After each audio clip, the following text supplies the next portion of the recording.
Eskom has been load shedding South Africans since November 2014, and a lot of changes have happened from a board level to an executive level. And we are honored to be here with the new acting CEO, Brian Molefe. So, Brian, congratulations on your secondment. The first question I'd like to ask is, why did you decide to take this really difficult challenge in the first place? And what have the first few days been like?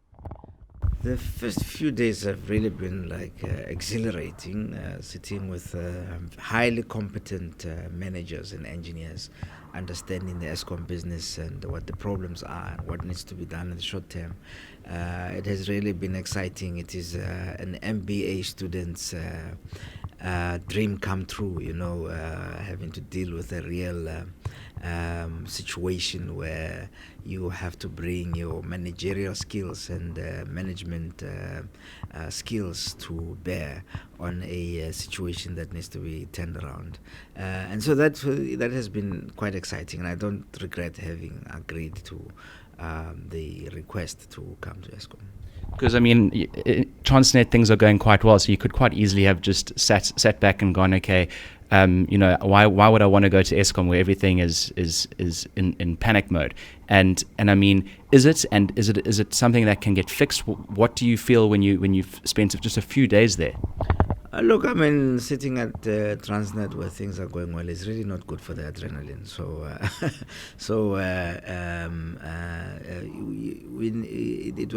It was quite a welcome opportunity to come and deal with, to be part of a team that is dealing with a real crisis or a problem that we have in a company. Is Eskom a sinking ship? No, not at all. Not at all. I mean, the finances are solid. Maybe not where they should be, but it's not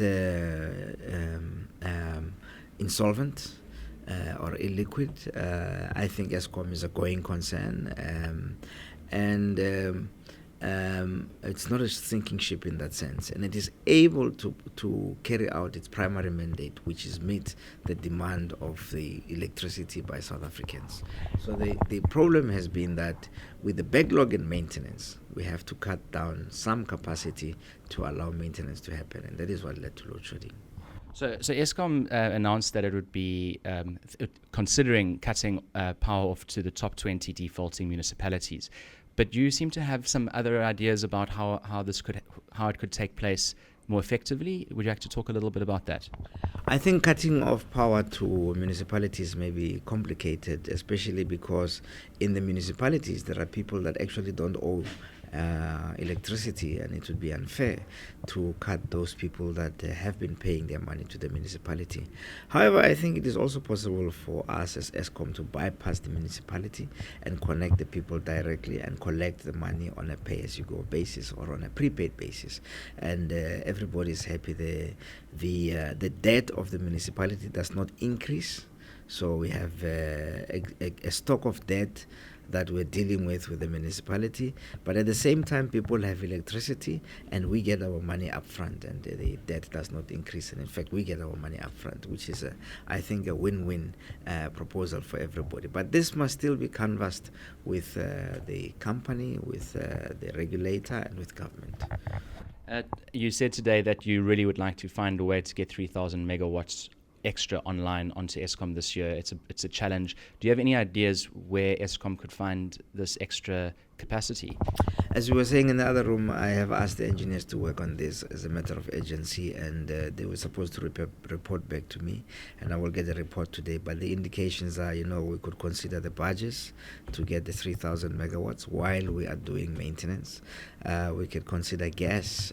We can consider some other electricity from independent power producers and alternative sources of electricity.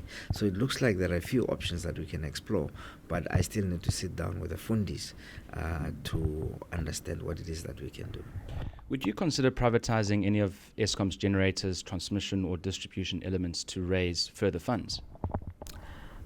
That will take away our ability to coordinate the activities, especially in a situation like this one. At the moment, the fact that we control the entire spectrum of the electricity provision allows us to manage the crisis better. It would be chaotic if we had rent-seeking or profit-seeking entities that were part of the mix. And what are Eskom's financial shortfalls, and why are they there, and where do you hope to get funding from to ensure Eskom doesn't go bust? Look, we still need to fund the capital program in its entirety, and the sources of funding will be debt or equity or funds generated from operations.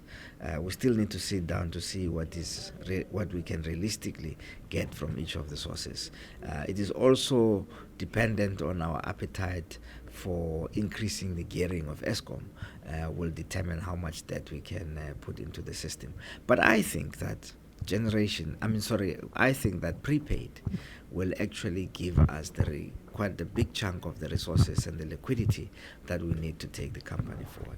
And if you had to put numbers to that, how many people would you like to get onto prepaid in how long? Well, if I had superpowers, I'd put everybody who gets electricity in South Africa on prepaid tomorrow morning. But I don't have superpowers, and there are lots of dynamics, especially with municipalities and so on. Look, the fact of the matter is that when you get prepaid electricity, when we get paid 30 days after delivering the service, it means that we fund the entity that is using the electricity for 30 days interest-free. And so we deliver the service, we pay for the service to be delivered and only get 30 days paid, and we have to borrow to get that money but if it is prepaid, they fund us to deliver the service. And so we get the money up front, and we have the money, the working capital, and even the capital expenditure to deliver the service up front before we deliver the service. And so that is the advantage. It changes the balance sheet quite drastically if we can get prepaid. But what is happening in South Africa now is that poor people are on prepaid, corporates are not on prepaid, and the rich suburbs are not on prepaid, which means that poor people are funding Eskom, but Eskom in turn is funding corporates and the rich municipalities that pay 30 days after get funded by Eskom for a period of time. And that is one of the reasons why we should move to prepaid as soon as possible. It's actually an equity issue. I suppose coming from Transnet, you didn't really have many trains, passengers getting on a train and then paying you 30 days later for the trip. No, not at all. But we have customers for whom we have to carry goods. But there it's a different dynamic because they actually pay, and we're trying to win them back to come and use rail from road. And in fact, it will be very rich of us to say they must pay prepaid. The dynamic is different because you've got road users that will allow them to pay 30 days or 45 days after invoice. And so, but here it's very different. I think that, and we need the cash. Transnet doesn't need the cash as urgently as Eskom does. So finally, why should South Africans support Eskom's initiative to load shed and to limit their use of electricity?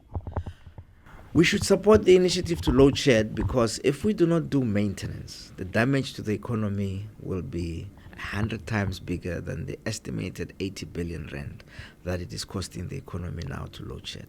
If we do not do maintenance, we simply don't have an economy after a period of time. We don't have, if we don't have electricity. So to keep the capacity that we have and our ability to continue to be able to provide electricity for South Africa, we need to do the maintenance. We need to maintain the capital stock that we have, and we need to add on new capital stock.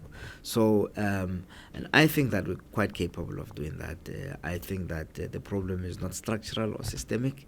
I think it is possible to do the necessary maintenance and allow us to provide electricity to South Africa for the long term.